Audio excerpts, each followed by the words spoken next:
Hello, welcome back to another podcast chat between AJ and myself. Today we're going to be chatting about collecting habits. How do you collect? No, it hasn't frozen. I was trying to see if you'd think that the screen had frozen then. But hi everyone, how you doing? Yeah, so Matt's dragged me back on for another podcast, Collecting Habits, which will be quite an interesting discussion considering what's gone on with me and the changes that have. So it's quite, yeah. I mean, it's quite, yeah. It's well, yeah. I'm looking forward to getting into this one. So there we go. Cool. Right then, well, let's just play the little intro and then we'll come back and discuss. Let's go.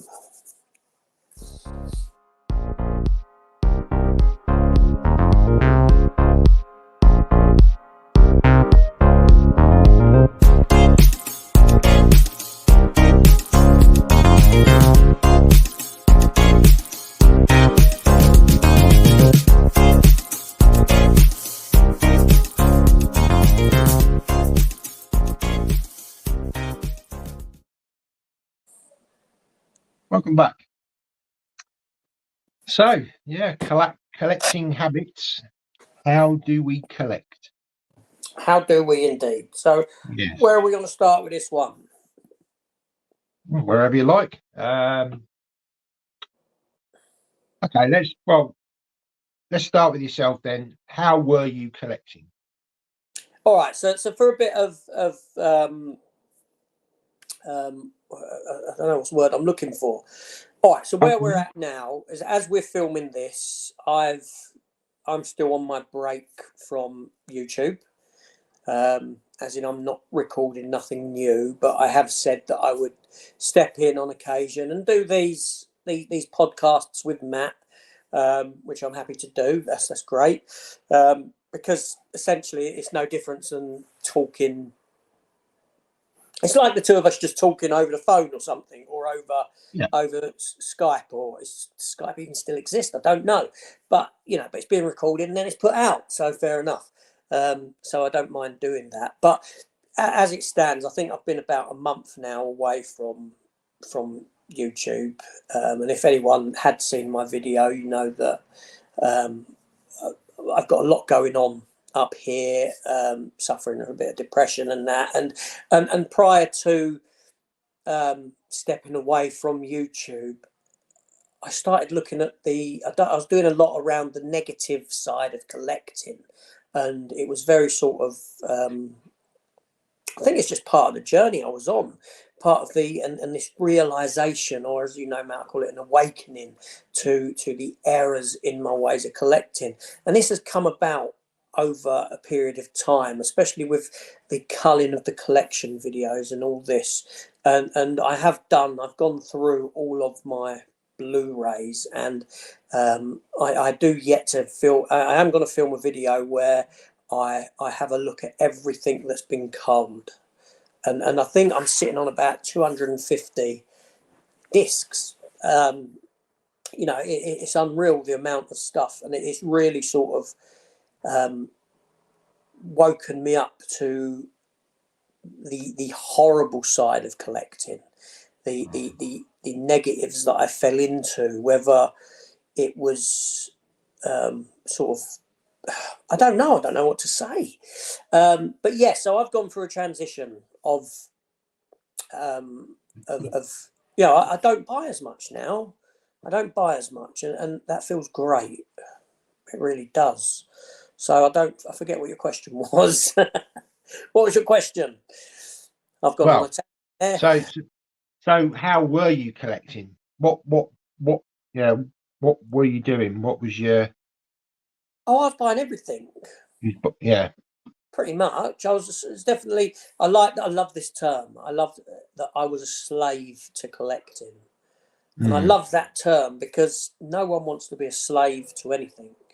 So it's a real good term to use, because I don't want to feel like I am enslaved to something, that I am forced into something. And that's how it became. And it having the channel affected my collecting. I think that watching YouTube channels does affect your collecting, because you see editions that other people have, and then you want them, you sort them out, you go, you find them for yourself. There's that, and then FOMO comes into, fear of missing out is a big part of collecting, in that, I mean, look what's happened with the Abyss now at the moment, as we're speaking. People fear that they're not going to get it, so they're paying these overinflated prices for it, and it's just a standard release. And then, as we know, you've got these companies that have purchased, we've had this discussion, that have bought on in bulk, and they're selling them for an overinflated price because of the demand. And I think that's disgusting. And it's about recognizing that, but also it's about recognizing in yourself these errors that you're making. And as you know, I stopped the CEX visits some time ago, and the Poundland stopped anyway. But I used to go in there and justify to myself, I haven't seen this film, but I'm filming in here anyway. There's a film I haven't seen. It's only £2. It's less than a cup of coffee. It's less than a rental, and I get to keep it, regardless whether it's rubbish or not. I get to keep it, and that's the sort of thing that was going on. And then every time I upgraded to a steelbook or to a 4K, I wouldn't get rid of the item that came before. I'd still keep. So and I've gone through and I've cleared a lot. For me, I feel like I've cleared a lot out, and that's certainly altered my habits going forward. In that, I'm questioning everything that I want. And whether I need it now, or whether I can wait until the price has dropped down the line. And I'm not saying that, I mean, I've had comments from people when I've still bought stuff and I've put a picture up. I've had comments from people saying, I thought you stopped collecting. I've never said that I was stopping collecting. I've never said that. I said that there was a change happening in my collecting habits. So, I'm still going to buy films that I want. I'll still buy steelbooks of films that I want. I might still buy collector's editions of a film that I want. But there's got to be more questioning. There's going to be less of the crap that I buy that bulks everything up. And so that's sort of like, it's amazing to see into myself. It's like holding a mirror up to myself and seeing these habits that I was being controlled by. Yeah, and bad habits as well. Bad habits. I do feel, as if you step into the YouTuber community, whatever you want to call it, certainly for yourself, you came in a bit after I did, and you had this situation where you were able to, you got a lot of CXs around you. You'd obviously realised by looking at other channels that Blu-ray hunting videos are very popular. They do get a lot of views. And certainly when you're trying to grow your channel, it's quite an appealing way of getting people to come to your channel and to view. And I think you probably, think you kind of, because it was so easily available to you, it was very easy for you to go to lots of different CXs on a regular basis.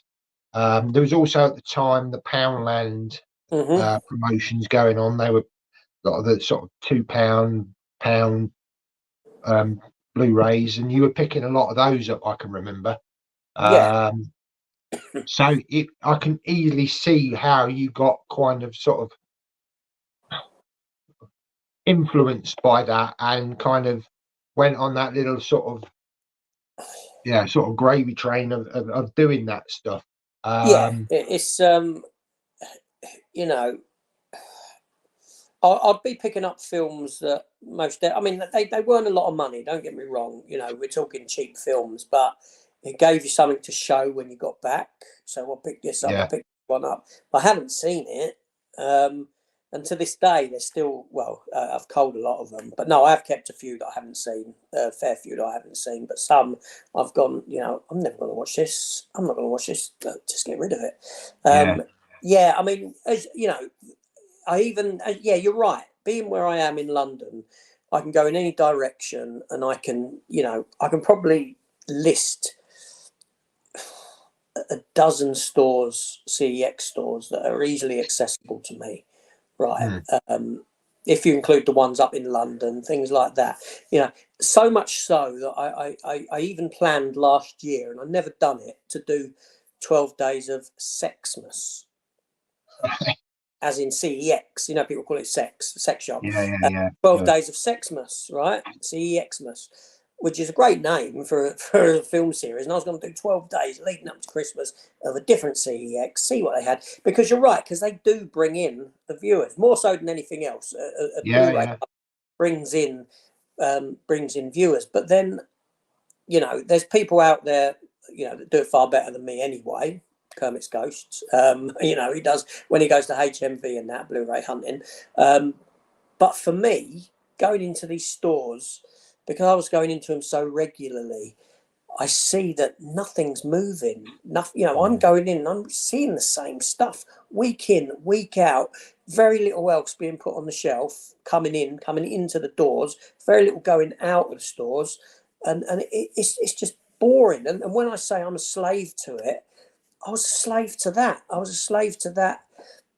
So hats off to people like Alan Kermit, that does it every Monday, who dedicates every Monday to going out and doing this. And I mean, no disrespect here, but I couldn't do it. I think it's crazy. I think it's, do you know what I mean? And that's what I mean. I feel a slave to it in that sense as well. And it's nice. I mean, now, okay, I'm not saying that I would never do a Blu-ray hunt video again.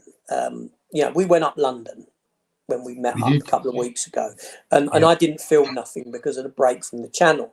But that was quite difficult to do, because I know that video would have got quite good views anyway. But it was nice to not do it. Yeah. But if we'd done it again and my channel was active, then I would film it. My channel is active, but when I come back, and I will be coming back. Still got plans on that. But I will. I would film it, and if I go somewhere, if I go away on holiday or somewhere within the UK, and there's a shopping area and they've got HMV or CEX, I might go in and film it, because it's not one that I've ever done before. But now I walk past CEX. I don't even. There's times I've been to Bromley recently with the missus. She's got in Card Factory, that's right next door, and I've gone to, I'll go and have a look in CEX. I've walked in there, I'm stood at the Blu-ray shelves. I can't even be bothered to scan what's there, and I get through about 2 shelves and I walk straight out, because I know that it's a complete waste of time. And generally the only times I go into a CEX now is if I look online, there's this particular film I'm after, I look online, I see that they've got it in Lewisham, or they've got it in Deptford or in Bromley, and I'll say, all right, tomorrow I'm gonna go there, because I want to pick that film up, and I'm going there specifically for that. I then go in, I grab that film without looking at anything else, and out I come. And it's nice. It's the culling stuff. It's liberating. It feels very liberating, because I don't feel that I've stepped away from collecting. I feel that I'm controlling it. And that's what it's about. I mean, for me, I didn't film myself. It's rare. It's rare that I go out on a Blu-ray hunting video anyway. But I mean, it was nice to go in those CXs, and it was a great day out. But I have to say that going into those stores, the experience this time round was that there didn't seem to be much on the shelves. Certainly for the Blu-rays and the 4Ks.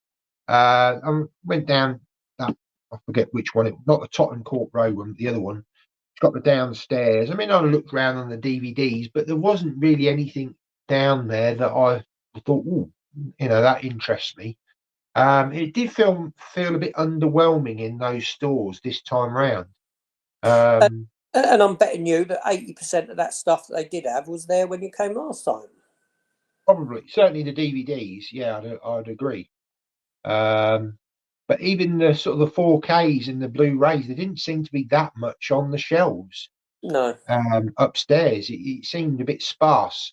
I know there's some stuff behind the counter that I know Chris. I think, yeah, he bought a few things in there, didn't he? He did. You know, and then the Tottenham Court Road one, as we know, that's always a bit messy in there when you go in there, stuff all over the place. I mean, you know, we went to the HMV as well, and I mean, whilst it's a brand new store, well, refit and all the rest of it. Again, it was interesting looking round, but again, there was nothing that I wanted to purchase in there that really. Rarely would I go to HMV now and purchase anything. Not that because I don't have an HMV near me anyway. But yeah, so I mean, well, it's the same as me. I went Bromley the other day and met up with, like I said to you, Richard, who's a viewer of our channels actually. He lives in Ireland.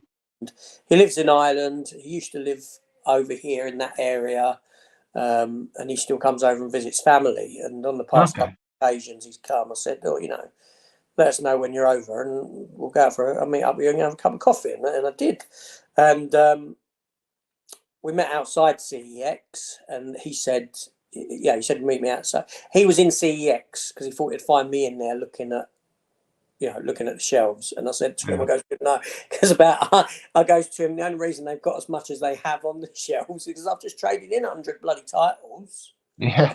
And it was funny because we were in there and he was looking. I had no interest in what was on the shelves because I'd been in there about 4 days before anyway. But he was going, oh, look, they've got this. I'm like, yeah, that was mine. Yeah. About 4 or 5 titles he picked up. Yeah, that was mine. I just traded that in. Yeah. Yeah, it's just. But and HMV, I didn't look in HMV. Even when I left him, I just I left when we sort of went our separate ways after having a coffee and talking for an hour. I didn't even bother with HMV because again, HMV, there's no point in me going in. It seems like a pointless effort because I've got everything that I want. So it's just new releases, really. Yeah. They come out. Yeah, I mean, I went through a little bit of a phase on my channel where I was sort of regularly visiting charity shops. There's one particular charity shop locally to me, and they have changed premises, and I think they've had a change of sort of manager or something because the prices of the DVDs now, I think they're about £1 each, whereas when I was going there, you get them like four for £1. And I found some quite nice sort of limited editions and things. Yeah. But again, I was starting to get into the thing of just picking up titles just for the sake of it, thinking, oh, well, it's 4 for £1, it's nothing. Then I've got a stack of DVDs that I'm thinking, actually, am I ever going to watch any of these? Yeah, you don't really want. Yeah, I know. Yeah, so it's very easy to do that and to get sucked into that sort of mindset of, oh, this would be good for the channel, and easily getting into that. So the other thing I was going to say, I mean, I haven't personally done this, but I know, and again, it comes back to the psychology of collecting and the marketing that comes into all of this. But I've never done this, and I don't think you've ever done it. But take for example the HMV premium editions that are all numbered. You've never ventured into collecting all of these numbers, have you? No, numbers. No, that doesn't. No interest whatsoever. So I'm trying to sort of think of my, because obviously I collect comic books, and comic books are numbered, obviously, because they're issues. But I don't.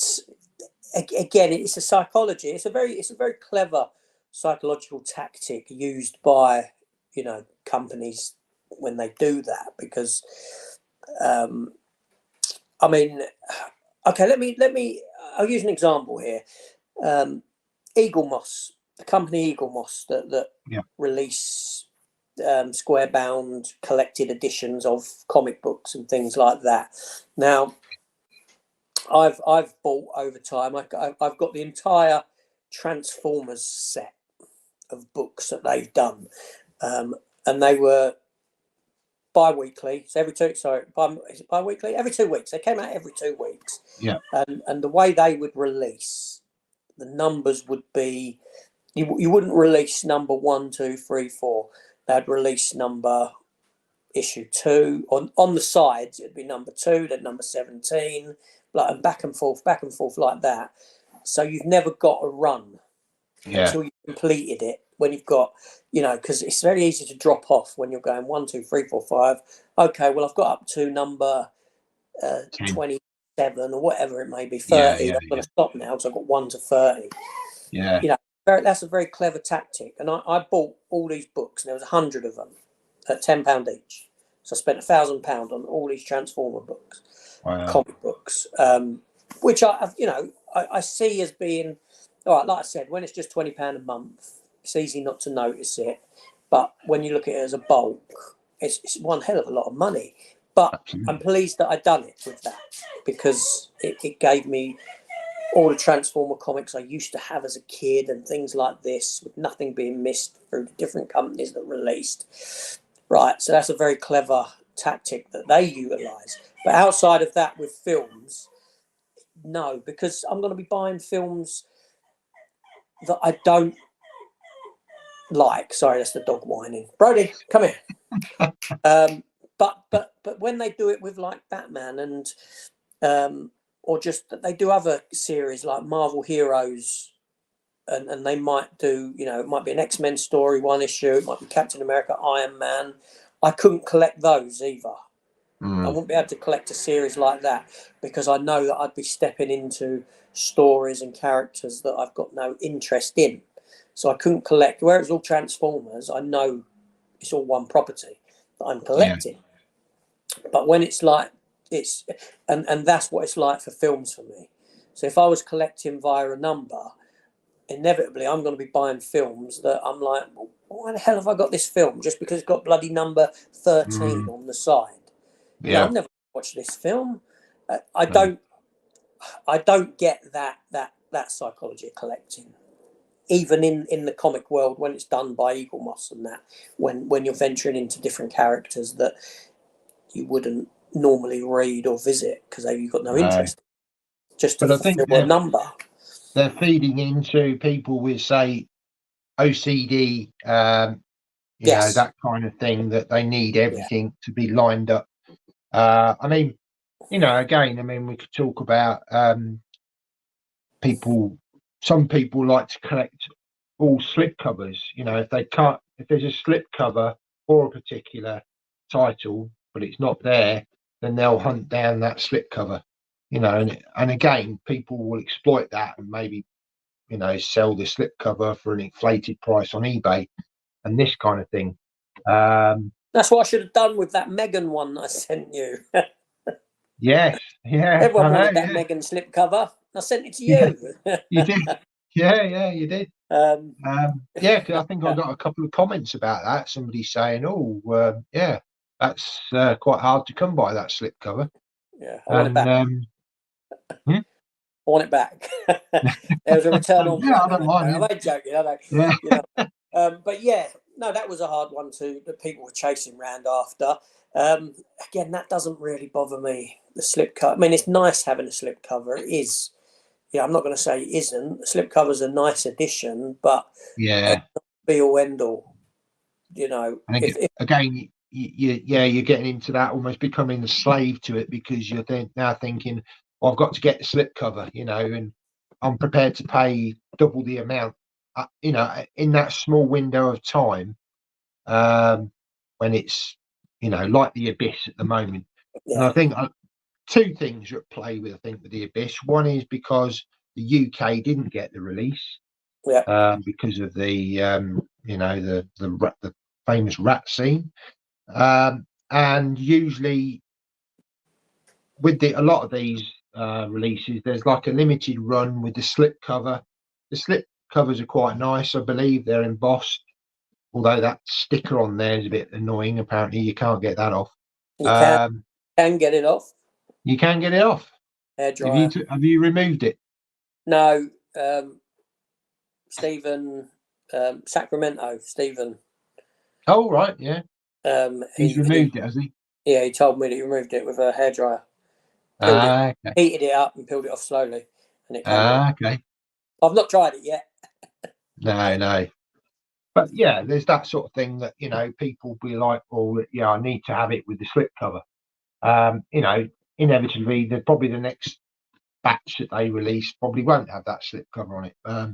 Yeah, and that, I mean, you know, some of these films that I'm holding off on picking up, right?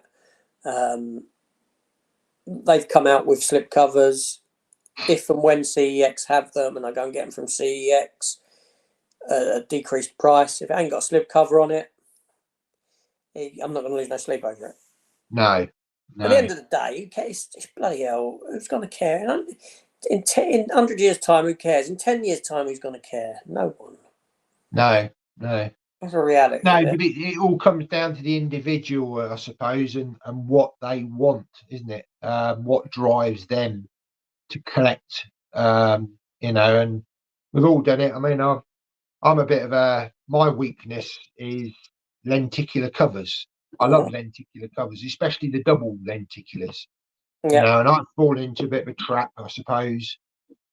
Well, whether you call it a trap or, well, it's my own decision. You know, the DCEU films, I'm not get every single one, but I've got some that are double lenticulars. And there's 2 remaining editions that I'm very interested in. One is the Aquaman 2 and the Blue Beetle, which I quite enjoyed Blue Beetle. Aquaman 2, not so much, but in my mindset, I would like to complete that DCEU collection, and then I'm done. I don't think I'm going to venture into the new phase of DC. I'll watch the films, but I don't even know whether I'm going to collect those. I think I say that now, unless they're going to be absolutely amazing. But I don't know. I mean, I haven't collected all of the,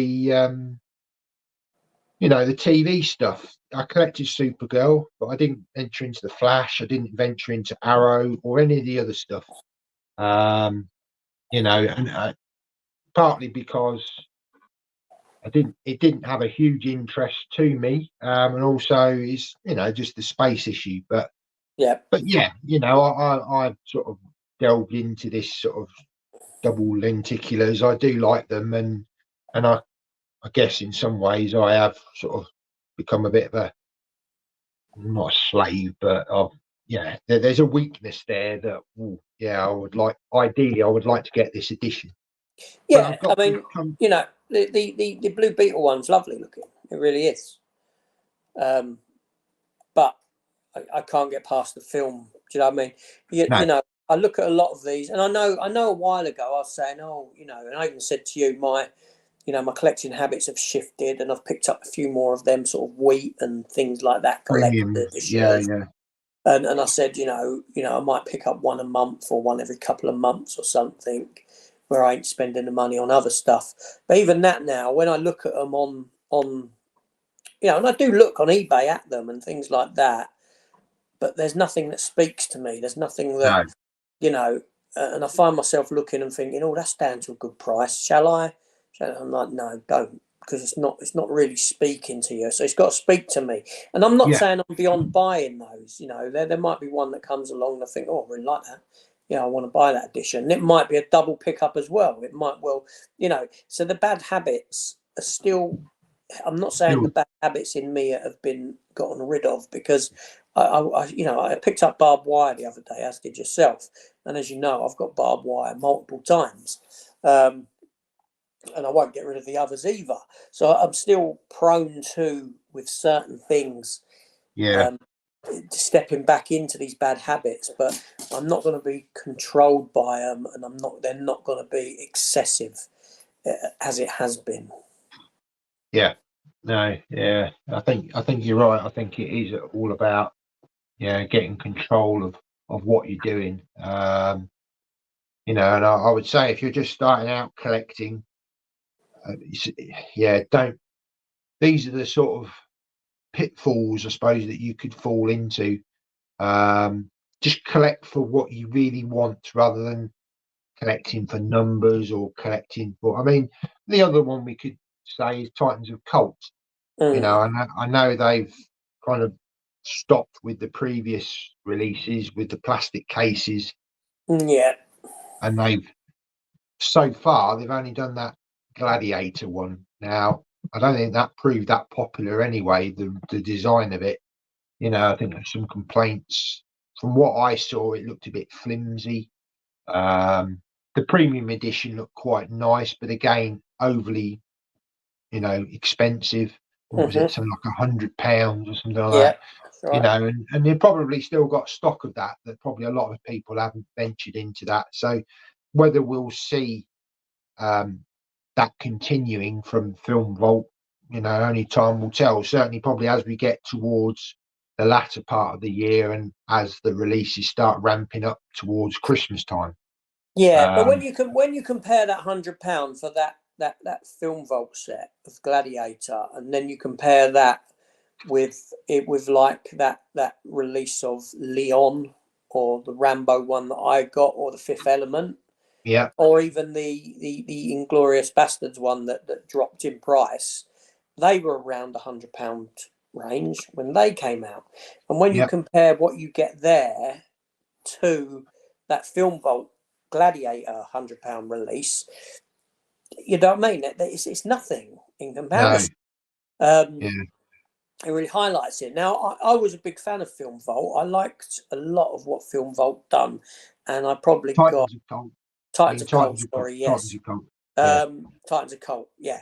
And I was a big fan of Titans of Cult when they first came about, and I've got pretty much all of them, bar a couple, and that being off the top of my head, Star Trek one I never got because I already had the film anyway in 4K, and I had it on another Steelbook edition, and I didn't feel it was worthy of a cult release in a sense, where there's other films they could do, and that was, and then you had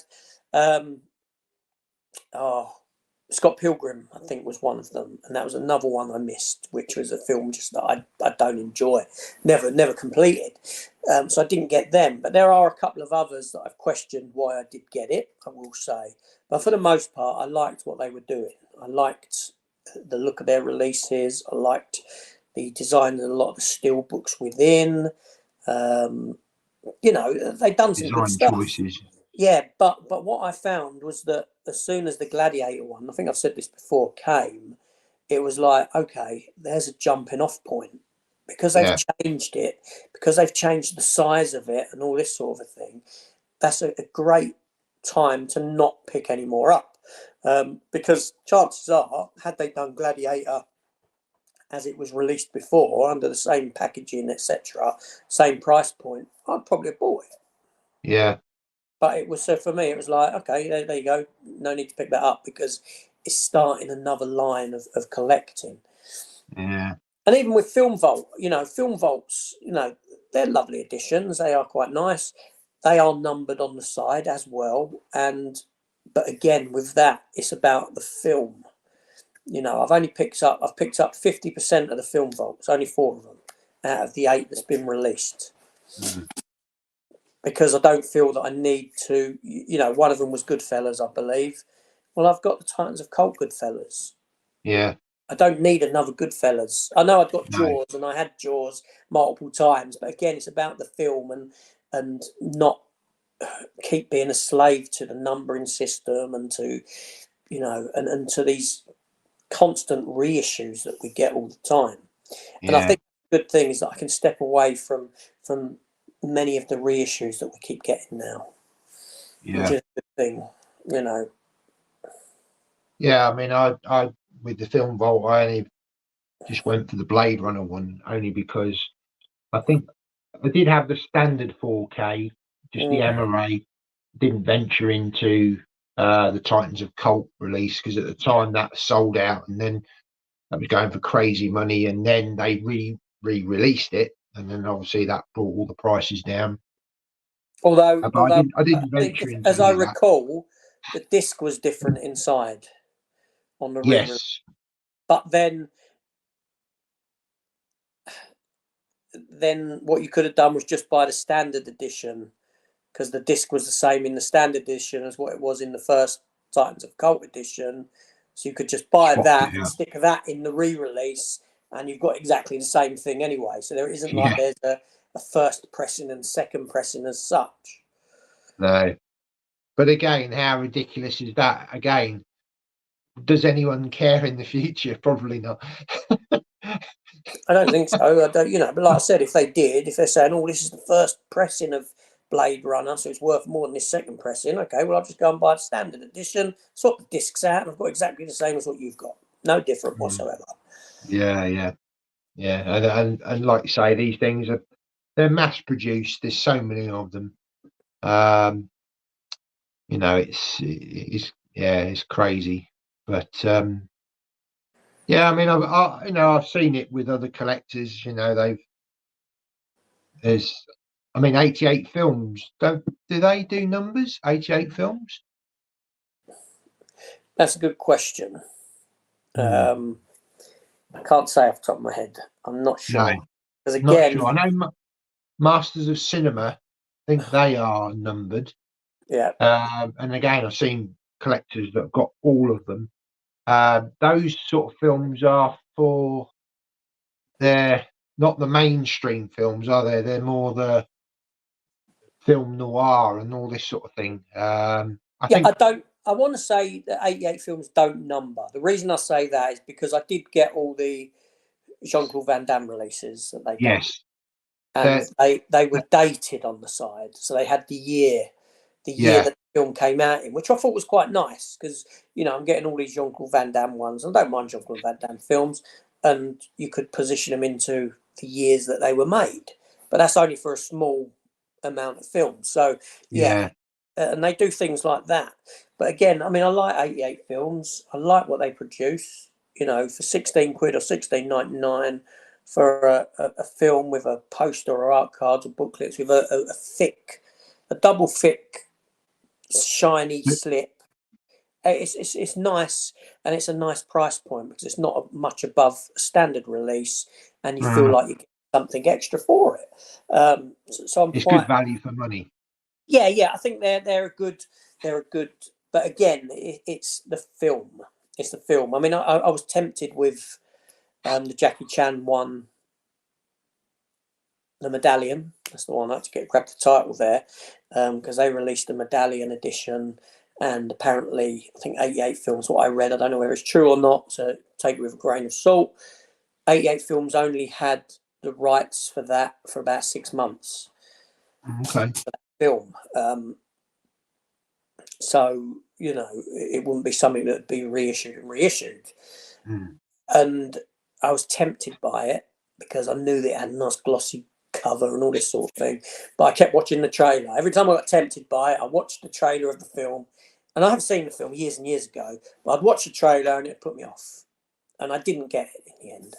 I didn't. I didn't get it. You're not a big martial art. Well, you're not a martial arts fan anyway, are you? The genre doesn't really appeal to you, so. No. I recently picked up, the Rush Hour films from Germany, the 3 of them, because I think I told you this. I was culling. I was culling, and you do see this in one of my culling videos when it comes up. Is that I was like, I've got Rush Hour 1, I've got Rush Hour 3, and that's really annoying to me that I haven't got Rush Hour 2, and Rush Hour 2 ain't been given a UK release. So I was like, I'm putting both of them into the culling, and I stepped away there and then, and I ordered for £10 1, 2, and 3 from Germany. Yeah.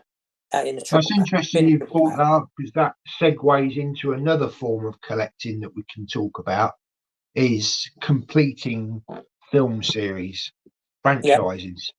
Yes. Again, do you feel the need to complete a franchise, even if there's, I don't know, say there's 6 films in a franchise, 3 of them are rubbish and 3 of them are really good. Would you still collect all 6? It depends. It depends. The reason I Yeah. say this, right, is because at the moment, as I'm sat here recording this, my wife is going to the Ideal Home exhibition on Monday up in London. Okay. Now, I know that I'll get slaughtered for this. Now, I know that up in that Tottenham Court Road store, they've got 3 4K editions of the Marvels. Right. Right. I don't know whether they're slipcovers or slipcover less, right? And I've got like about £60 of CEX voucher with nothing to buy in CEX. And as I've said, I would get the Marvels to complete or to carry on with the Marvel stuff because Right. I am a slave to Marvel and comic book movies. And that comes from the comic book collecting, right? Yeah. So, yes. But then with something like, and I'm trying to think of I've got Pearl on Blu-ray, but Yeah. I have no inkling of owning X. Yeah. So it depends. It depends. Yes, I'm trying to think of another series where I haven't got everything. Fast and Furious? No, I've got all them. You've got all of those? Because I know you said that you, again, the earlier films didn't appeal to you because they were, muscle car films, and you only kind of jumped in when they started getting ridiculous. And Yeah, but what I'd done was I bought I think it was a box set of 1 to 6, very cheap in CEX. Around the time the 7th film came out or something, and I got that quite cheap, so it was but certainly 1, 2, and did I watch them all? I want to say no. I think I started at 4. When I was watching them, I started at 4 and went on from there. Yeah. But no, I have got the earlier ones, but no. But even when I was doing my culling, you would see that I would keep. I had franchise films, and I'd say, well, I'm going to keep this because it forms part of that franchise. With the exception of Chucky. Yeah, I was going through the Child's Play films, and I had the remake one. I pulled the remake one out, which was after the others, and I said, no, I don't want that. So I got rid of that. Do you know what I mean? Because just because you didn't like the film, you just didn't like it. Because I watched them when I first watched it. I thought, okay, fair enough, it's all right. But then when I watched all the Chuckies in quick succession for reviews, when I done the first, when the first Child's Play TV series came out, Chucky season 1, in the lead up to that, I realised how unwarranted, unneeded rubbish the remake actually is. So I was happy to pull that and say, do you know what? No, I don't want that. So, have you got all the Friday the 13th films? Yes. Again, because I've got the that American release in the lovely box, the art around it. Yeah. But again, would you say some of those films are?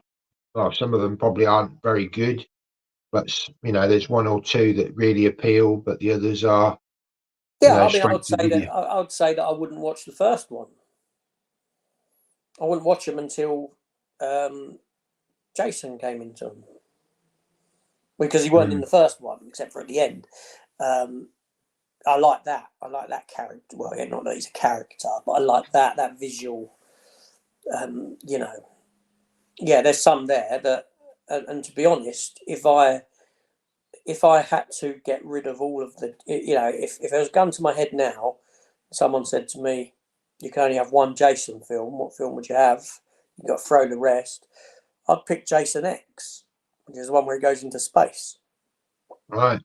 Because it's the most watched Jason film that I've got, because it's just ludicrous and fun. And the Jason and the Uber Jason, when he goes through the nanotech upgrade, he looks fantastic. You know, yeah, that'd be the one that I keep. As a Probably cheap, for a lot sci-fi. of their die-hard horror, they would probably say that's probably one of the worst ones. But Probably. for you, it works. You know, It's a fun film. It's fun. yeah. Cheap sci-fi. It's fun, and it worked. It worked for it. Yeah. That'd be the one I'd say I'll keep that. And again, obviously, you know, we've gone from VHS, DVD, Blu-ray, 4K. So the other question I'm going to say is, if you've got a collection of films, and we'll say the Superman films here. Yeah. So they've all been, apart from Superman Returns, I don't think there's a 4K of that yet. However, I'm sure that will be coming. I hope so. I watched it the other day, and it's bloody good. Yeah. Decent film. It's funny. Let me just say, it's fun. Before we go on, I'll say, because I recently watched, as you know, I watched the Zack Snyder trilogy. Yep. Man of Steel, Batman vs Superman, and Thingy. And the other day, I bought Superman Returns as a solo Blu-ray because I got rid of the Superman box set in my culling. Yeah. Because I had 4K, which is going to answer your question, which was leading to. So I got rid of that, and I bought for £3 Superman Returns solo release. And I sat down and watched it yesterday because I had nothing to do. I thought, I fancy watching this, and it was really nice to watch. As in, it's so far removed from what Zack Snyder done, and the overblown, the CGI, the mass destruction, all this. You've got a Superman film that's feels very real in the sense of Superman in today's. If Superman was real today, there ain't no overblown nonsense in it. I'm not saying that I like the Zack Snyder stuff, but there's a nice thingy between them. Complete difference, and it was nice to visit back to an older era of Superman that felt, and it does feel, you can see watching it that it doesn't fit today, if that makes sense. Superman that time is very outdated now, but it was nice. But anyway, sorry, go on. So you're saying about in 4K. Yeah, so obviously you picked up the first 4 films. I did, yes. Christopher Reeve ones in 4K. Yeah. Now for me, I've got the first 2 in 4K, but because I see the third and the fourth films as well, the third one, the only aspect of the third film that I like is the sort of the good and the bad Superman when he splits in 2. I think that's quite good, but the rest of it is a bit daft, if you ask me. And the fourth one just is. I mean, you can tell that it was shot on a budget. It was just rushed. It's just very, very, very poor film. Well, it was meant to have double the budget. Yeah, but some of it was filmed in Milton Keynes, wasn't it? It was indeed, yes. But 50% of the budget was taken away and diverted to go and make Masters of the Universe. Oh, right. Oh, I didn't realise that. That's how they made Masters of the Universe, yeah. It took 50% of Superman's budget away.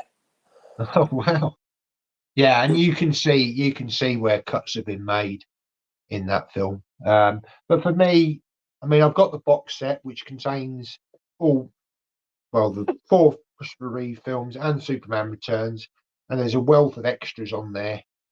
Yeah. Which I think even some of those extras aren't actually available on the 4K releases, I believe. But don't quote me on that. But for me, I'm quite happy just with the first 2 films on 4K and the box set, with all the films. So I'm not necessarily that bothered about getting the 4Ks of every single film. No, I understand that because 3 and 4 are much derived movies. But then it's subjective again, isn't it? What for me, I mean, I ain't got too much of an issue with Superman 3. I don't mind it. I think it's got pacing issues, but it's got some great stuff in it, and it's always nice to watch Christopher Reeve, and that's built into the fourth one as well. But for me, the fourth one is one of those films that I can put up there with in Highlander 2 and The Predator, in that there's a backstory to it that intrigues me while watching the behind the scenes stuff. While I'm watching it, I'm intrigued at the decisions that they made and why they made them. The fact that half the budget was diverted to something else. The fact that with Superman 4, there is this potential other version that exists with this whole other subplot that was deleted out, which the scenes can be seen. I've got the comic book movie adaptation of Superman 4 where it was taken from the original shooting script, which actually included those elements in it as well. So I've got that, I've got that comic book adaptation as a sort of, this is what it could have been, but this is what it is. There's this kind of thing that intrigues me in films at times, and that's what Superman 4 steps into for me. But I acknowledge that what I'm watching is a pile of crap film. Yeah. But it's the same with the Predator as well. That's another one, isn't it? Where and there is footage, isn't there, of alternate. Was it an alternate ending? You got a whole third act that was reshot, and you've got. I've got one of the figures of a Predator that stood in camo, in human camouflage gear with machine gun. And you had these other Predators. You had the actor, because Thingy was in that, Edward James Olmos, who you probably know from Blade Runner. Yeah. He was in Battlestar Galactica, a TV series, among other things. Miami Vice. Yeah. Yeah, he was actually in the film. He had scenes shot in the film, and I believe that he was like some army general or something, high military person at Area 51. And Area 51 had these Predators working with them. Right. That had come to Earth previously, and they used them to go out and hunt with this predator in the third act, and these Predators are working alongside humans. And I thought, great. I want to see that. I do want to see that because that's something that the comics have stepped into that kind of territory with a human. Which is where Alien versus Predator came from. The stuff with a girl at the end and the Predator. See this alliance that's formed, and I'd like to have seen that aspect of Predators doing that. But again, it's that film. It's that this other film exists, so there's more of an intrigue into what we got, and it just brings about a load of thoughts and why we didn't get it and interest like that. I mean, for me again, I think I've got all the Predator films. It's a character that I love. I've got the two AVP films, which aren't particularly great. I actually quite enjoy the first one, but the second film isn't the best. But I watched I watched them probably about 2 months ago. And the second one gives us one of the best Predators we've ever seen on screen. Especially when you watch the uncut version or the extended version. Right. It gives us one of the best Predators and Predator arcs for the character. And I watched the film again and I thought, you know what? If it weren't for the human element in this film, it's not too bad. It does quite a lot of good stuff. It's got some good ideas built in there. Just the execution wasn't very good. No. But the Predator, I can't fault the Predator in it. No. The story they've done with him, because he's the only one that's actually got a story beyond the very first Predator, from the very first Predator film. He's the only, he's probably, he's up there as one of the best Predators in a Predator. Yeah. But it's funny you should say, let's talk about, right, because, so you yourself, do you get, would you collect a franchise where you don't have every film, you just have one or two? Or not one or two, because my mind's going to you and your lenticulars for DC. because you haven't got the special editions or any special edition of the Shazam movies. Yes, yeah.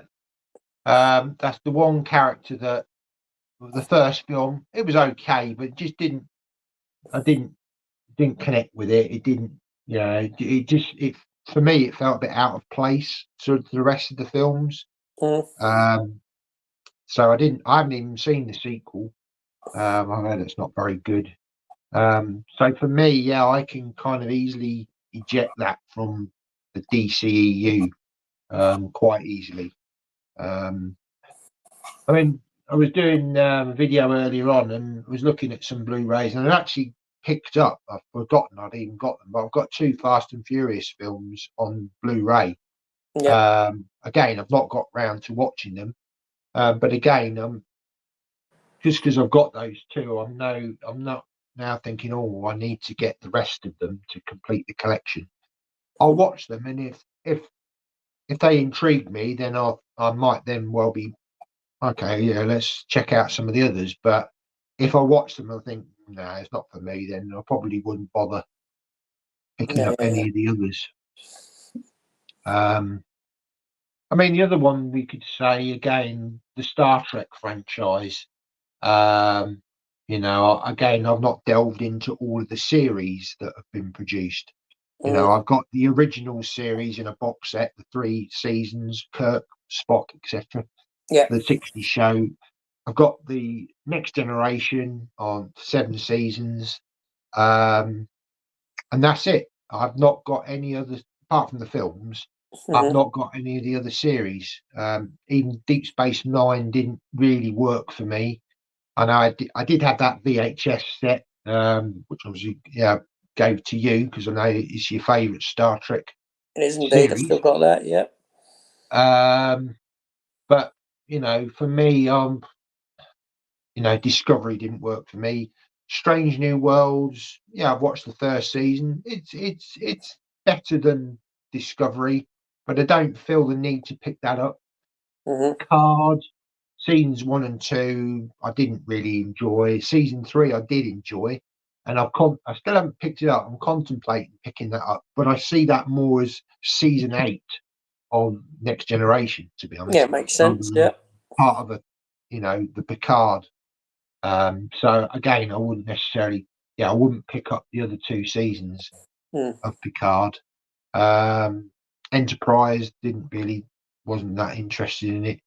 I know I've got season 1 of Lower Decks. Obviously, you gave that to me. No, that's quite good. Yeah, I enjoyed those, but I don't feel the need to go and pick up season 2 and 3. Is there now? And 4.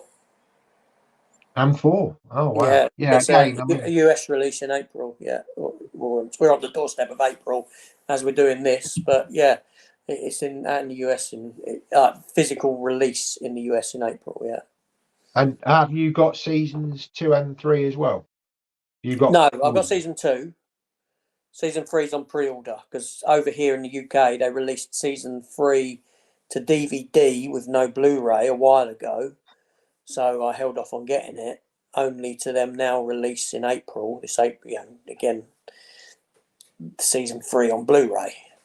Right. I think it's disgusting to do that. Yeah. So that's why release like that. But it kind of coincides with the season 4 release in the US.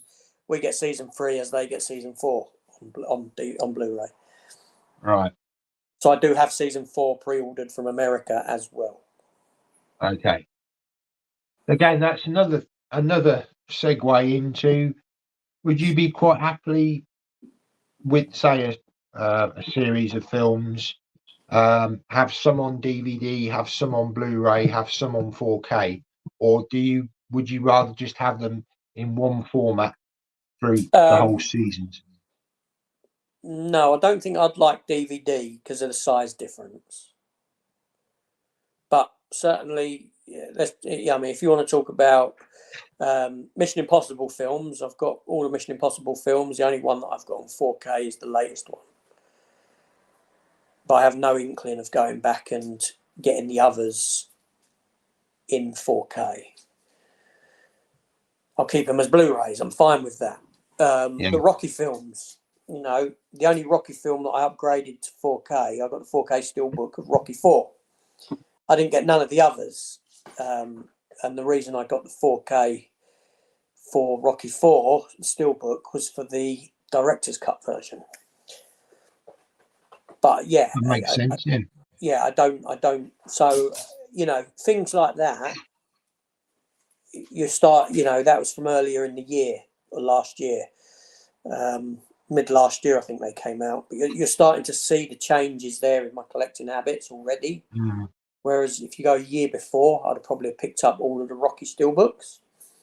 Yeah. And if you remember a year ago or after Christmas a year ago, I was saying, oh, I'm looking at changing my collecting habits. I want to get less. And it didn't really happen, but there were certainly choices made to you know, like that sort of thing. It doesn't bother me that I've got the Rockies in a box set of Blu-rays, and then I've got a 4K steelbook next to them that's Rocky 4. Yeah. Doesn't bother me. It No. doesn't bother me that the Mission Impossibles go from Blu-ray to 4K. Yeah. At the end of the day, I'm watching the same film. Yeah. Whether it's Blu-ray or 4K, I'm watching the same film. Now, obviously, if a new film comes out, again, it depends on the film. Because The Nun, let's say The Nun 2, when I bought that in CEX, and same for Saw X, Saw 10, I went with standard Blu-ray copies and not the 4Ks of them. Because I didn't feel that I need that on 4K. No. You know, there's a lot of 4Ks getting released now. Things like Source Code and I'm saying, well, why do I need that in 4K? Or even comedies. Yeah, I mean, I have bought films that, you know, 4K Weird Science. I've got the 4K Ferris Bueller and National Lampoon's Vacation and that. And I'm questioning, this film doesn't need a 4K. Why have I bought it in 4K? It doesn't warrant a 4K. So with collecting, when things like, I know just recently or over the Christmas period, we've got Trading Places and Scrooged released in 4K. I've got them on Blu-ray. That's enough. Yeah. I'm still watching the same film as what you're watching. Your clarity of picture might be all a little bit sharper. But at the end of the day, does that sharpness make me laugh anymore at the film? No, it doesn't. I still get the same impact because of watching the film as what you do. Yeah. Rather than sitting there going, "Oh, look at that black. That's nice. Oh, that blue sky looks really blue. Lovely." Yeah, ain't making me laugh anymore. No, that's right. Yeah, that's the reality. At the end of the day, you know, some films are worth a 4K upgrade, some are not. Some films don't want. Yeah, some films for other reasons don't need a 4K upgrade. You know, RoboCop. It looks far better, a bit grittier than what it does polished and clean. Yeah.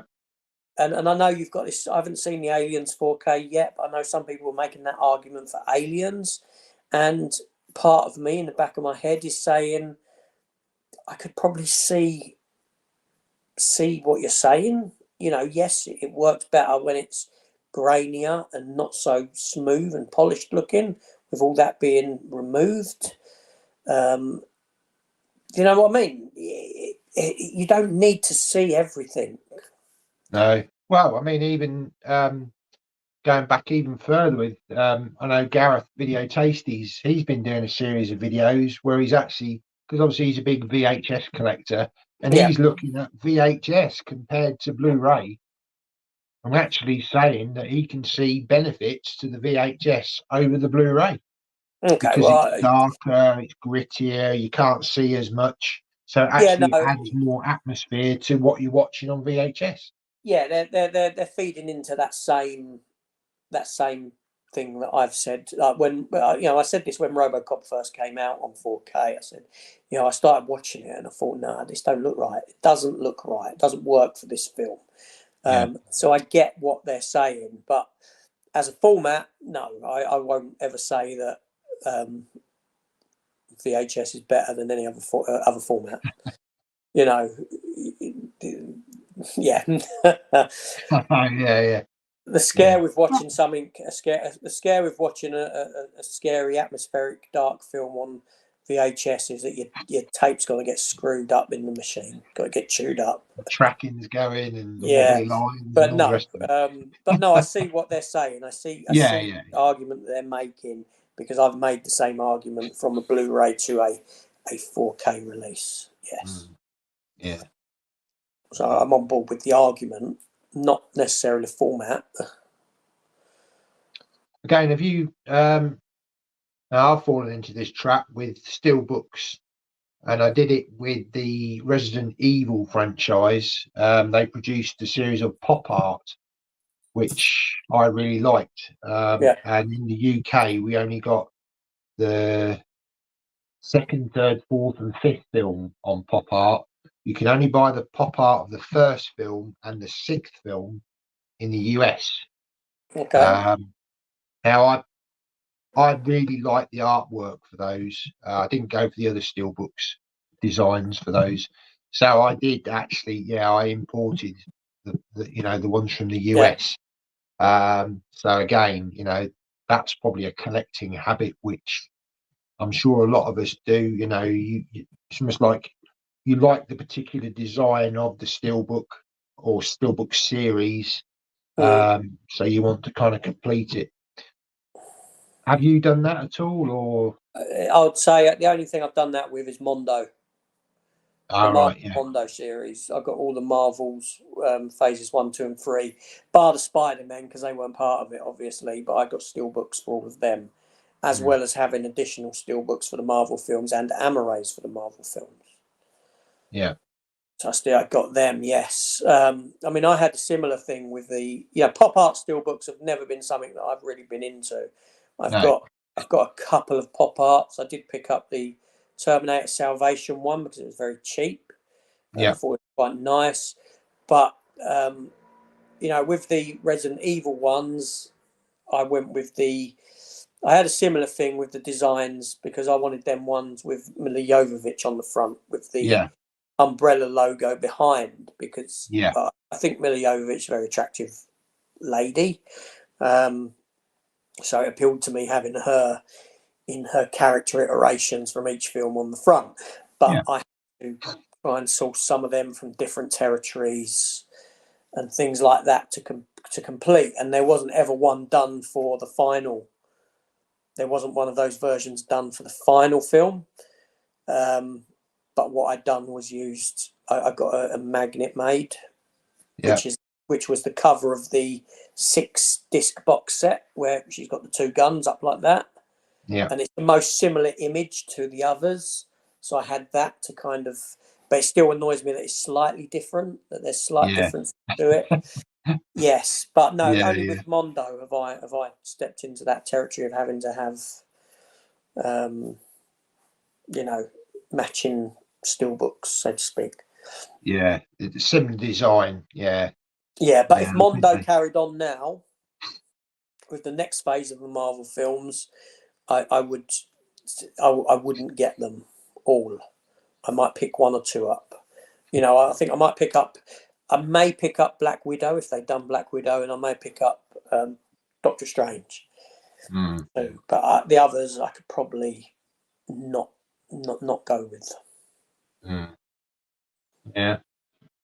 So I do think we all have our, whether they call them a weakness or preference to the way that we collect. I mean, I'm not saying that anyone's right or anyone's wrong. No, everyone's got their own. Everyone's got their own, what they like and don't like, which makes perfect sense. And my words of what I've discovered about myself are not to knock anyone else's collecting habits because, we're all on our own collecting journeys. It's just that, I've come to a realization over the past year or so.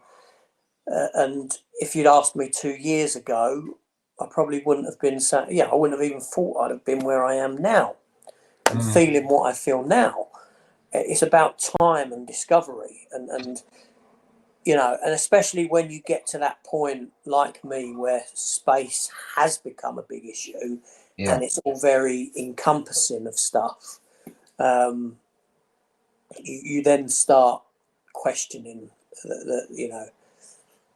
I mean, I think that if you could work on the basis of a one in, one out system, I think that would help. Certainly, if you upgrade, and this is what I will do now, if I upgrade, I'll get rid of what I had before in certain cases. I know that there's a 4K Ronin coming out steelbook, and I'm interested in that. But I have Ronin on Blu-ray.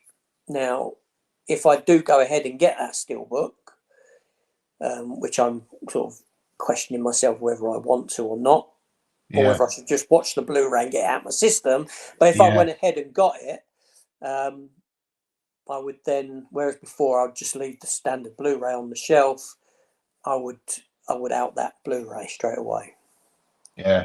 You know what I mean? I'll do that sort of a thing. But that's not to say, like I said, these habits are still prevalent in me in certain cases. Like I said, barbed wire. I've got the new barbed wire release. I have no intention of doing anything with my other steel or metal pack edition or my media book edition or the Amarays. But it depends what it is. But so I'll still see these habits. These collection habits ain't gone. These bad habits haven't gone. They've been, like I said, they've been controlled. Controlled. But one thing we haven't discussed. Sorry, what was you going to say? And then I'll come. I'm going to say there's nothing wrong in, I mean, I know you've got a Punisher collection, which I know I helped get a few DVDs and things. But and again, that's because it's a character as well. Yeah, it's a character that you love, and I've seen it. A lot of collectors, they've got a specific film or franchise character that they will collect per se. And again, I would say barbed wire again is another character that you've got from the comic books. That both of us quite enjoy. It's not the greatest film in the world, but it's not. It's not. It's Pamela Anderson, isn't it? It was made for her. Let's not beat about the bush. The character came about probably about 2 or 3 years before the film was actually made. Character hadn't been about a long time, and Dark Horse Comics that produced it stepped into this realm of Dark Horse Comics had never done superheroes, a standard comic book kind of superhero kind of characters, and they ventured into doing that kind of thing, and they introduced characters like her and all these other ones. Some took off, some didn't. She was one that sort of semi took off, and it was very much based around the look of Pamela Anderson anyway. I think when she first came about, she was actually wearing pink and blue kind of leather rather than black. Then she was. I'm not saying I think she was. And then the film's done the black because the pink and blue just wouldn't work on screen. The film then done the black, and then the comic book thereon went with the black. Right. So it was kind of influenced by. You had this influence turnaround. But the character itself was based upon it was a rather big-chested, blonde-haired woman. Pamela Anderson at the time was the biggest, no pun intended, was the biggest out there, and that's where that stemmed from. So I had the and not many people would have known the character. What I'm saying is when the film came out, the percentage of people that saw that film to actually knew the comic book and the character would have been minuscule.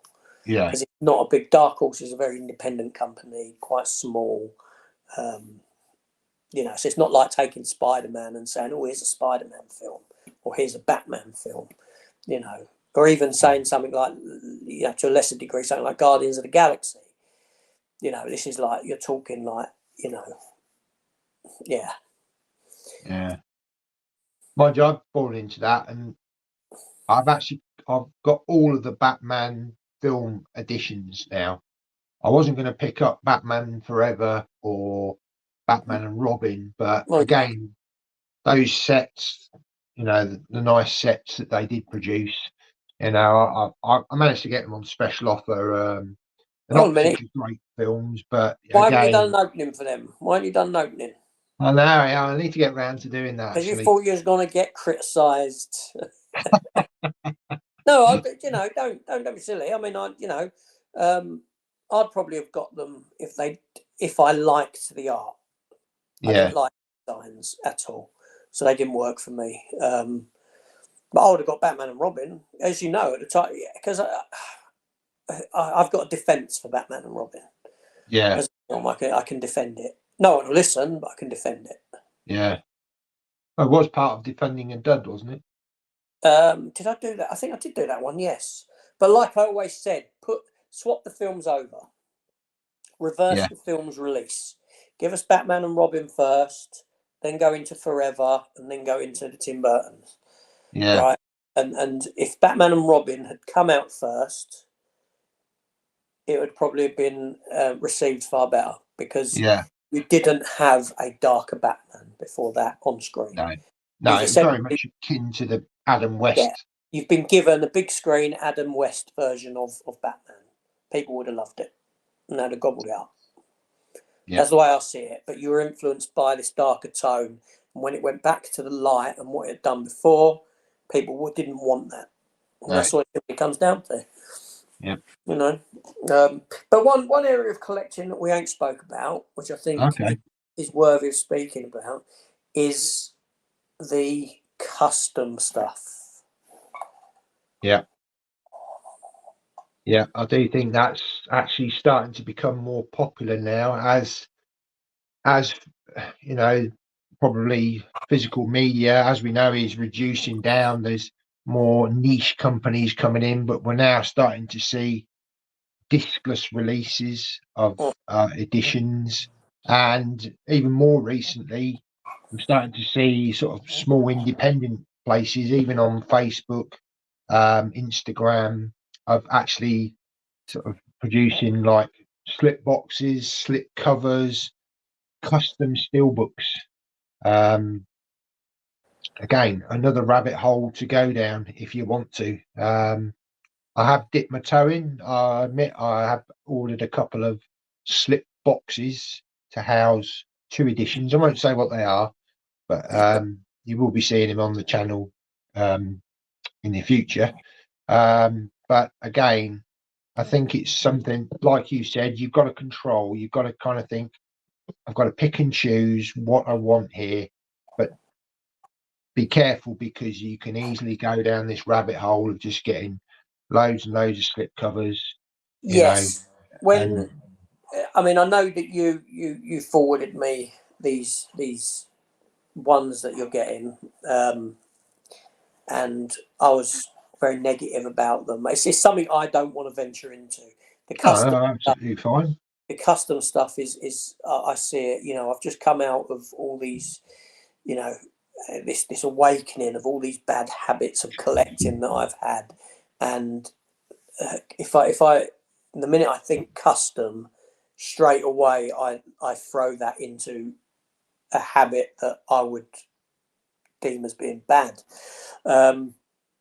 Now, if we got to a time, and I could see this happening actually, because you saying about these smaller companies that are coming up doing them and this sort of a thing, if we got to a point where physical media was pretty much dead, Yeah, right, and then you still had people producing steel books and things like that were more custom, and you've even sent, I think you showed me there was a place that you can make your own custom. You can send them the images, couldn't you? oh yeah, you Yeah, can, yeah, you could say to them, I want a steelbook made to this specification, this image on the front, this on the back, this on the inside.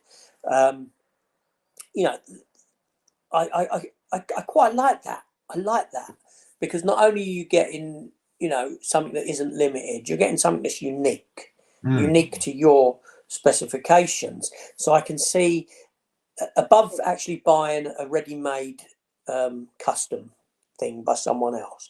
I quite like the idea of well, here's this, here's this, here's this. I want this, I want this, I want this, I want that. But those days for me I perceive them to be so far off that they're the days when that I could see myself stepping into. That is when I know that physical media is no more, or practically no more. I'm not buying anything, and I've got shelves of stuff, and I'm thinking to myself, I'd really like a steelbook for this film. We never got one released. Yeah. Now I'll venture into maybe getting a custom one for it.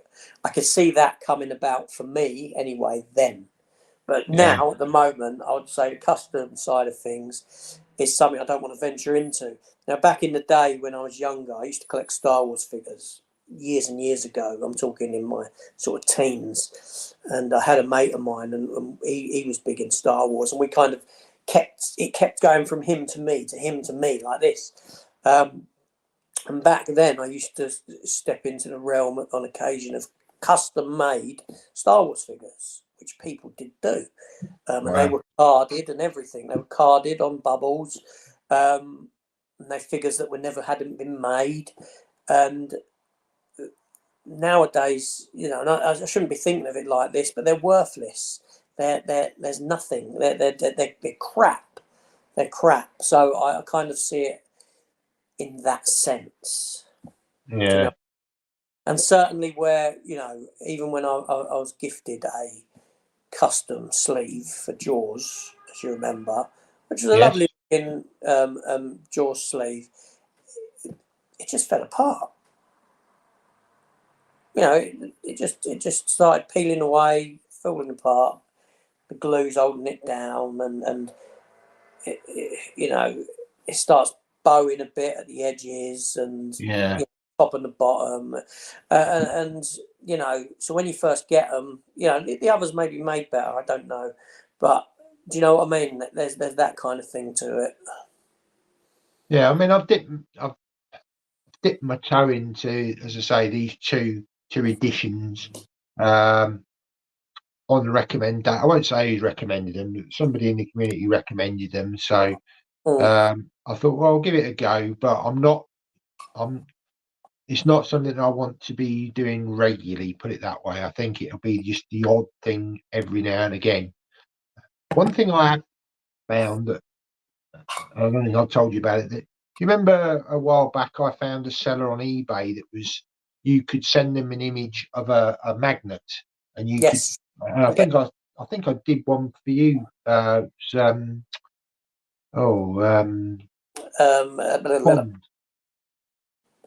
License to Kill. I think you got a License to Kill one that I sent you, and I think Punisher as well. That's right. Yes. Yeah. Well, anyway, that person's no longer trading on eBay, but I have found that. Sorry. I said that's a shame. Yeah, but I have found there's a person on Etsy now that is doing a similar service. Okay. Not too bad prices. I haven't sort of ventured into it yet, but again, for me, certainly with my experience of steelbooks, I do get some rusting on some steelbooks. So potentially in the future, if I want to keep those steelbooks, but maybe the condition of them has deteriorated, I have got the option of maybe getting a magnet with some unique artwork, that I could, but not too much money. You're not talking. No. Yeah. Now I'd be honest. I have had a couple done. I did have a couple done. So I have, in that sense, I have stepped into that kind of territory. I did. I think the James Bond one you sent me was actually A View to a Kill. Oh, was it A View to a Kill? Are you sure? I'm sure it was License to Kill. No, I've got it on the side of one of my stands upstairs. It's stuck to. It's as soon as I walk in the room, I see it. It's there. I'll send you a photo of it later. I won't run upstairs and get it now. I'll show you what one it was. And the reason I say that is because I did get a License to Kill one and a Living Daylights one, because I bought the two Dalton Films steelbooks in a sale. And then I got two specific arts that I wanted, because they were rubbish. Them steelbooks were crap. Yeah. But I wanted them to get my own image on the front, and I chose, the images that I want.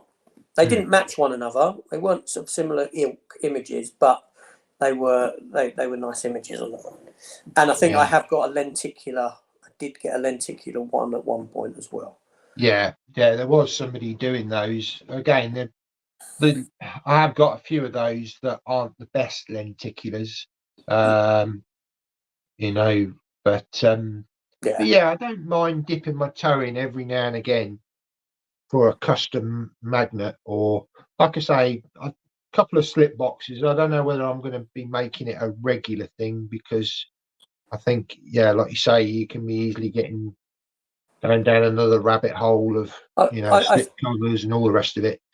I think had you shown me these slip boxes 6 months ago, I may well have jumped on to getting a couple. I think my negativity towards them comes now, and towards the custom stuff, just because of where I am at in this awakening journey. That I'm having. Do you know what I mean? Yeah. And when I look at something like I said to you, well, you know, I could go and, with that, I could go and buy 88 films, or pretty much 88 films vertical limit. I'll go and get vertical limit. Yeah. You know what I mean? It's that kind of, it's where my mind's at. Yeah. I mean, it certainly makes sense. I mean, personally for me, I'm not really there with that vertical limit one at the moment, because I do have the DVD, and it wasn't that long ago I actually watched it on DVD, so I don't feel the need to pick that one up. But certainly if it was on offer, 10 quid or something, then I would be interested. But it's not a film I've got. It's not a film that I'd be upgrading or anything. It's a film that doesn't exist in my collection. And I did watch the trailer again. I haven't seen the film for a long time, and I like those kind of outdoor survival films. Absolutely. And I thought the trailer, okay, yeah, fair enough. I haven't seen the film for a long time. It doesn't look bad. It's I know so it gets a bit probably over the top with the action in it, but it's the sort of film that I quite enjoy. So yeah, and it's also far more appealing as well if you don't already have an edition of it, whether it be DVD, Blu-ray, 4K, whatever it is. It becomes more appealing. I think the struggle comes when even like, my situation with Blade Runner, I did have the standard Amaray Blade Runner, but then the Film Vault came along, and I thought, well, I really like that. But I made a decision. I thought, no, I need to, move on the 4K standard one. There's no point in having this twice. Yeah, okay, if I'd had a special edition of it, then I might have been a bit more reluctant to have moved it on. But even I'm going to get to that stage where I've got doubles of films. Maybe I need to start getting to a point where I just have the film once. I mean, I'm not at that point. I'm not. No. There's films that I've still got multiples of, and that will always be, I think. But I mean, as you know, when I sent you photos of my CEX bags that were going down, straight away you spotted that there was Jaws on the top. Yes. Standard Blu-ray release of Jaws I traded in. I had I've got the steelbook of that film. I've got multiple other editions of that film, and I'd literally just received the bootleg bigger boat cut version. Yeah. So why do I need? Yeah, that's understandable, isn't it? That you quite happily let go just the standard edition of the film. Yeah. Because you've got multiple editions. I mean, obviously, if it's something like a DVD that you're not going to get anything for, then, well, you either give it away or you keep it in the collection. But if it's something you can get, I've still got the DVD of it and that sort of stuff, obviously. But no, that standard Jaws Blu-ray, it's kind of, even though you'd argue that the others are pointless because you've got it multiple times, you're not going to watch each version, but that one just sort of felt extra pointless. Yeah. So it went. Well, I think we'll leave it there, because actually this is the longest podcast that we've done. This is coming up to an hour and a half. It is indeed. There you go. So I think we've discussed a lot here, and it's been good. Yeah, it's been an interesting subject to sort of talk about. There's so many different types of collecting and ways of collecting. You know, so there's a lot to discuss. So yeah, it's been good. So what I'd like to say, I just want to say I don't think any collecting's particularly bad unless you are feeling a slave to it, unless it is impacting you financially. Absolutely. Which has never, that's the one thing I can say that hasn't happened with me. It has in the past, historically, but now I'm very good with controlling money, so there was no real impact in that sense. But the minute it starts harming someone else, and by that I mean, if you are missing out on, you're collecting and missing out on payments to bills and things like that. You're not only harming yourself, but you're harming anyone else in your household, whether it be a wife, partner, kids, things like that.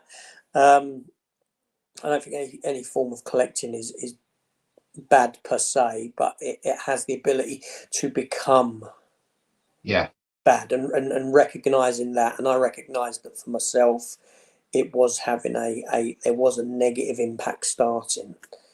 Yeah. And I've collected for years and years. Do you know what I mean? I didn't collect. I collected. The reason I started the channel was because I had a huge collection, and then let's do something with it. And then it just grew and grew and grew beyond that as well. Out of control.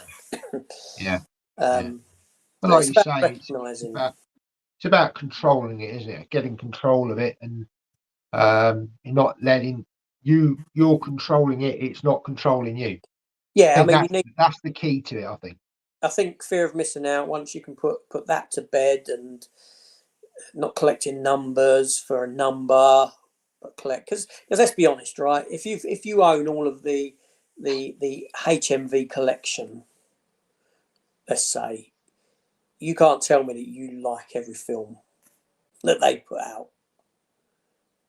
You can't, you can't tell me that you're going to rewatch every film of that again. No. That makes no sense. Do you know what I mean? That doesn't make sense.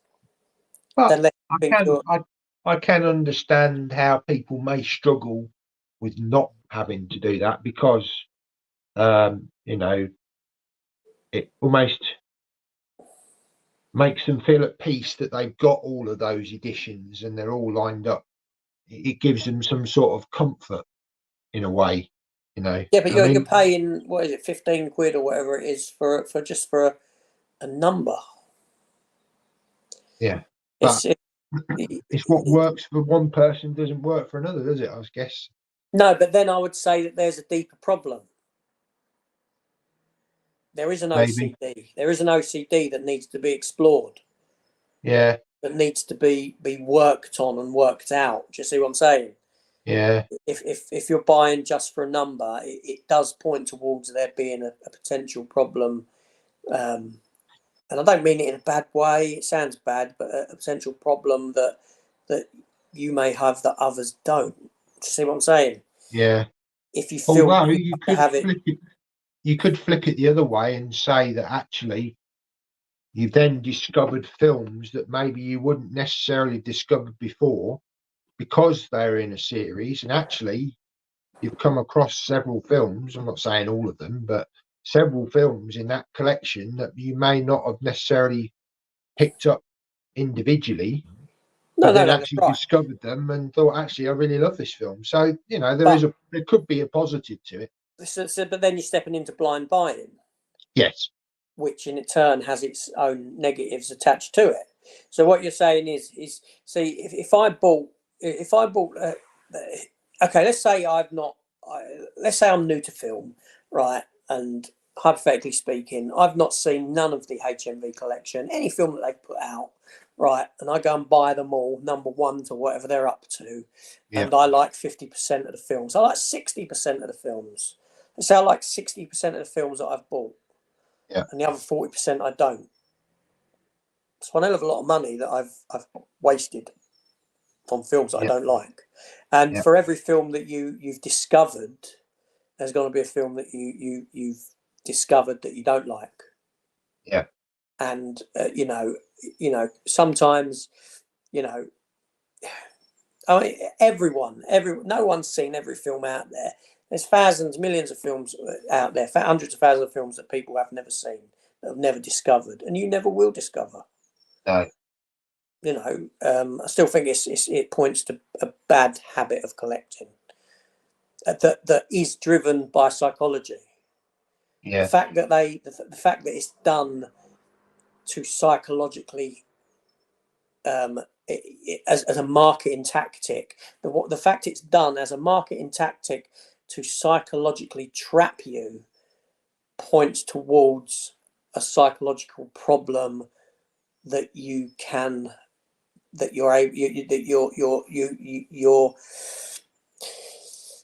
prone to falling into this trap. See what I'm saying? So it points towards that. I think numbering is one of the worst. But then, you know, is it any different than me falling into a psychological trap of I'm going to buy that special edition because it comes with art cards and a poster and a little booklet? Yeah, you know different type of psychology, isn't it?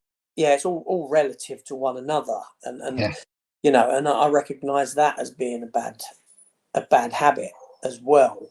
And I suppose it's all dependent upon how you look at it, the angle you're looking at it from, so to speak. Yeah. You know, so I'm not judging anyone for their collecting habits, because I've been through them all. Apart from numbering, is one that I've never really fell foul of. You can't really do it with comics because comics are their issues. You know, issue 1, issue 2, issue 3, issue 4.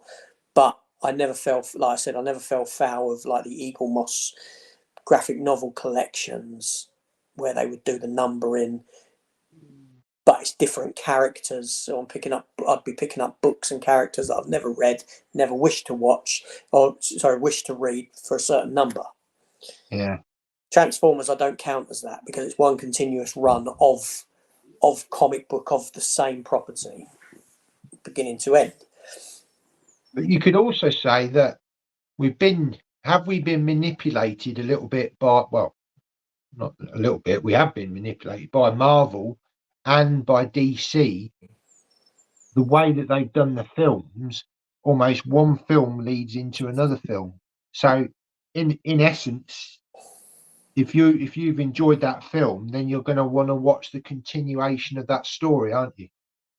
It's not a one and done like back in the day when Marvel films, or you know, it's just literally one film and that's it. They obviously, again, built into the psychology. Well, let's do an overall story arc with a little sort of teaser at the end that's going to keep people interested. I mean, I think that's expired now. And I know we're sort of getting off topic, really. It's not collecting, but it's still psychologically getting you to watch that next film or collect that next film, if you see what I'm saying. Yeah, no, absolutely, yeah. And Mark, but they always used to pay off. Yes. They always used to pay off. You know, when you got a tease, you know that was coming. You know that would be paid off a couple of movies down the line. But now you're at this point where you're getting these teases at the end of movies, the end of the Eternals that teased, you know, the Black Knight with the sword and the voice of Blade. No payoff. No. Probably ain't even going to be paid off now. The Shang-Chi with the pulse that was sent out by the 10 rings or whatever it was into space. You know, nothing. No payoff. You know, it used to be that it'd be, you know, you might get the next film and then the payoff from the tease from the film before that film would be in the film after. Yeah. But now it's just like the meaningless. They're pretty meaningless end of things because they're not leading to anything. Yeah. So they've screwed themselves. Yeah. Yeah. Marvel's a good example of, you know, we've manipulated you, but now we've pushed it too far with the TV stuff and the film stuff, expecting you to follow both when in fact nothing, you know, now you're at a point where you get a complete Marvel TV series a la Secret Invasion that has no impact on anything at all. No. You know, it's just stupid. But there we go. Yeah. There we go. Okay, well, as I say, I think we'll end it there because we've been, coming up to nearly hour and 3/4. It's been a great conversation. It has been very good. A lot to discuss. There's a lot to this subject, I feel. I know we've gone off at tangents and that, but yeah, I'd be interested in here in the comments down below. How do you collect? You know, what are your thoughts on what we've been discussing? And will when everything's settled down for me up here and everything that I've got going on externally that I need to settle, you know, will I then? It'll be interesting to see my journey and my collecting journey, and will it start creeping back into the bad, or have I leveled it? I guess it's down to you to control it, isn't it? And see those signs, maybe if you're slipping back into it. It is, yeah. I do think for you, certainly the CEX journeys and a thing of the past. I think it's just going to be the occasional visit when there's something specific that you want. Yeah, that's a good part that I don't miss. I don't miss that. Yeah, I mean, maybe on our meetups is part of the day, you know. It's more of a just part of the day out. It's not something that's going to be a regular thing that, you know. I mean, when I came down, I wasn't expecting to pick anything up. I didn't pick anything up. But yeah, you know, it's just I do think that sort of the Blu-ray hunting and all of that, yeah, it's whilst it brings the views in, ultimately you're just feeding that bad habit, you know, which is not where you want to be. No, me, I don't know. Cool. There we go. Well, yeah. So thanks ever so much for watching, everyone. If you've stayed this long, I know we've rambled on, but it's been a great conversation. And it has. We shall be back for another podcast at some point. So yeah, stay tuned for that. So thanks everyone for joining. Take care. It easy. See you in the next one. See you later. Bye-bye. Bye.